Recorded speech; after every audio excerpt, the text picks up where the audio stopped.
Thank you for tuning in to the newest episode of the Plain Bible Teaching Podcast. I'm your host, Andy Soker. This episode is being released on October 30th, 2025.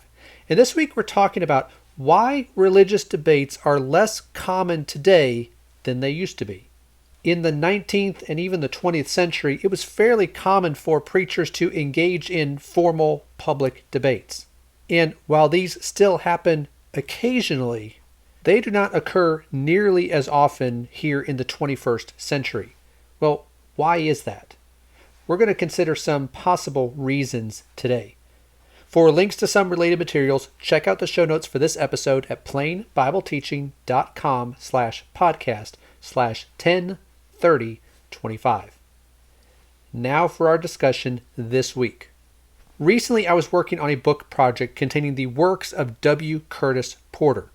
Porter lived from 1897 to 1960, and at 63, he wasn't terribly old when he died. He also dealt with health issues for several years that hindered his work. Despite that, he engaged in over 75 debates in his lifetime. And we might think that sounds like a lot, but there is another gospel preacher, Joe S. Warlick, who lived from 1866 to 1941. He was engaged in almost 400 debates, 399 to be exact. Now, how many debates has the average gospel preacher in the 21st century have had? I don't know. I don't have any statistics on that. It would be interesting, though, if anyone knows how to come up with a number for that, what that number would be. But why were debates so common in the past? How can debates be useful? Well, first, they can be used to show the difference between truth and error.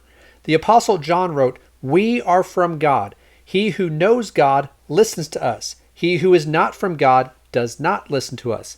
By this we know the spirit of truth and the spirit of error." We should be able to know the difference between what is true and what is false. Comparing them side by side, like you do in a debate, can help us make that comparison. Also, a debate can help expose the followers of a false teacher to the truth. Notice the complaint that was made by Demetrius against Paul in Ephesus.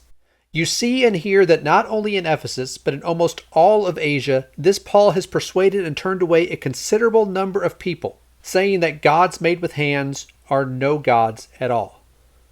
Now, that was not referring to a formal debate, but it was about the message of truth turning people from error. Previously, the ones who were following error, who were worshiping these idols, they had not been exposed to the truth. Once they were, many of them accepted it. But also debates can be useful to help change the mind of the one who is promoting error. Now, that's not typically the result, but that is something that can happen. Well, despite how useful they can be, debates are less common today than they used to be. Why? There are some theories that people have as to why this might be. First, some people think that debates are ineffective. And to be fair, that can be true. If people are not willing to listen, or they're not open-minded, or if they're more interested in scoring points than seeking the truth, a debate won't help them. Remember what James wrote. "This you know, my beloved brethren, but everyone must be quick to hear, slow to speak, and slow to anger." If people will do that, be quick to hear, slow to speak, slow to anger, then a debate can be effective. But if not, we're just wasting our time. But also, some people think that debates are wrong, and this idea comes from a misapplication of a couple of passages. 2 Corinthians chapter 12 and verse 20, the King James Version says this, "For I fear lest, when I come, I shall not find you such as I would, and that I shall be found unto you such as ye would not, lest there be debates, envyings, wraths, strifes, backbitings, whisperings, swellings, tumults," and he goes on and on.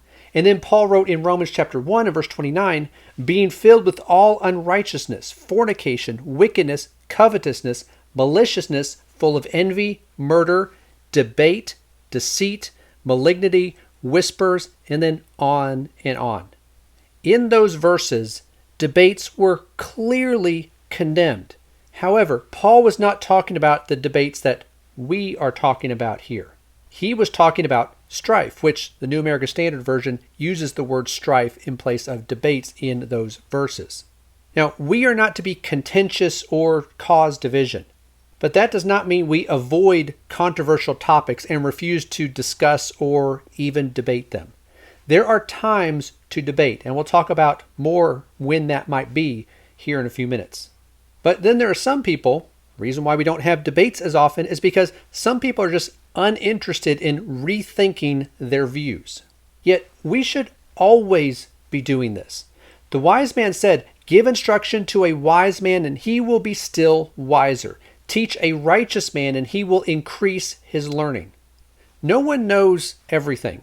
If we're not willing to listen and reevaluate what our current thinking is, then we're never going to grow.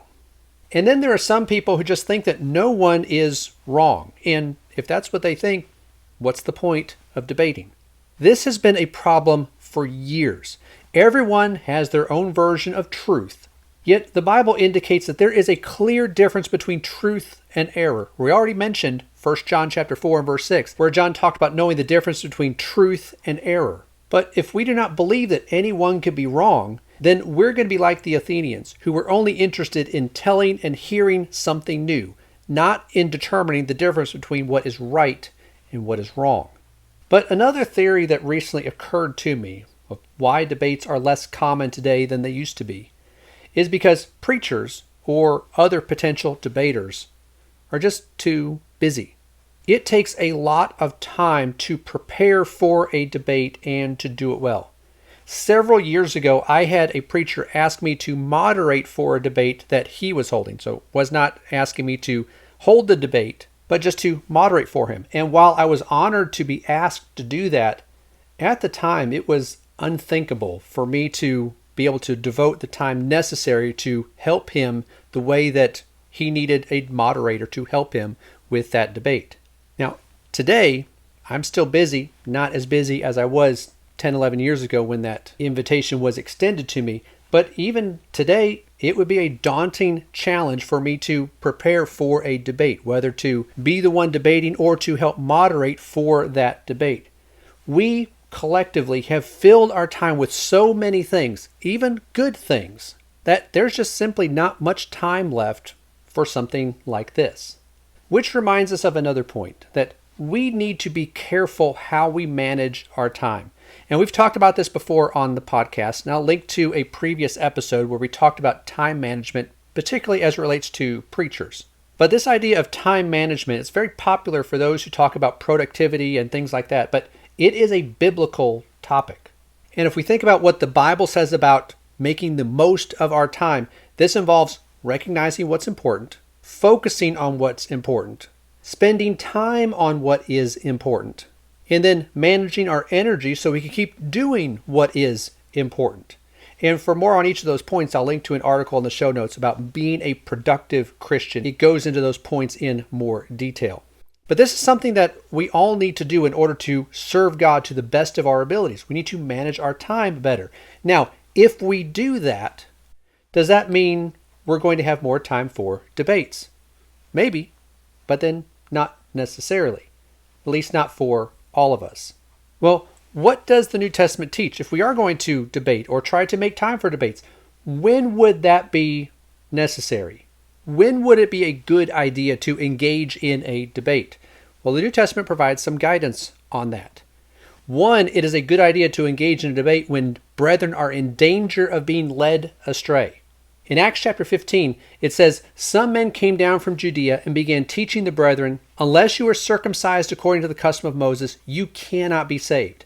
And when Paul and Barnabas had great dissension and debate with them, the brethren determined that Paul and Barnabas and some others of them should go up to Jerusalem to the apostles and elders concerning this issue." These Judaizing teachers were threatening to undo all of the good that Paul and Barnabas had done there in Antioch. They were trying to change God's plan of salvation by adding more requirements, namely circumcision. And this was a threat to their spiritual well-being. So Paul and Barnabas debated them over this issue. And Paul referred to this issue when he wrote to the Galatians. But it was because of the false brethren secretly brought in who had sneaked in to spy out our liberty which we have in Christ Jesus in order to bring us into bondage. But we did not yield in subjection to them for even an hour, so that the truth of the gospel would remain with you. If he ignored these false teachers, brethren would have been led astray and would have abandoned the gospel. When this is happening and people are willing to listen, then debates are necessary. But the New Testament also shows us that debates can be used in order to expose people to the truth. Going back to Acts chapter 17, when Paul was in Athens, it says, "Now while Paul was waiting for them in Athens, his spirit was being provoked within him as he was observing the city full of idols. So he was reasoning in the synagogue with the Jews and the God-fearing Gentiles, and in the marketplace every day with those who happened to be present. And also some of the Epicurean and Stoic philosophers were conversing with him. Some were saying, 'What would this idle babbler wish to say?' Others, he seemed to be a proclaimer of strange deities, because he was preaching Jesus and the resurrection. And they took him and brought him to the Areopagus, saying, 'May we know what this new teaching is which you are proclaiming?'" Now, that was not a formal debate like we're talking about here, but it does illustrate the principle. When people are curious and open-minded, they can be persuaded to accept the truth when it is presented to them in contrast with the error that they have grown up accustomed to. It may not be many. Acts 17 and verse 34 said there were a few who followed with Paul after this, but even if it's just a few, it's still important. So in summary, there is no denying the fact that religious debates are less common today than they were in the 19th and 20th centuries.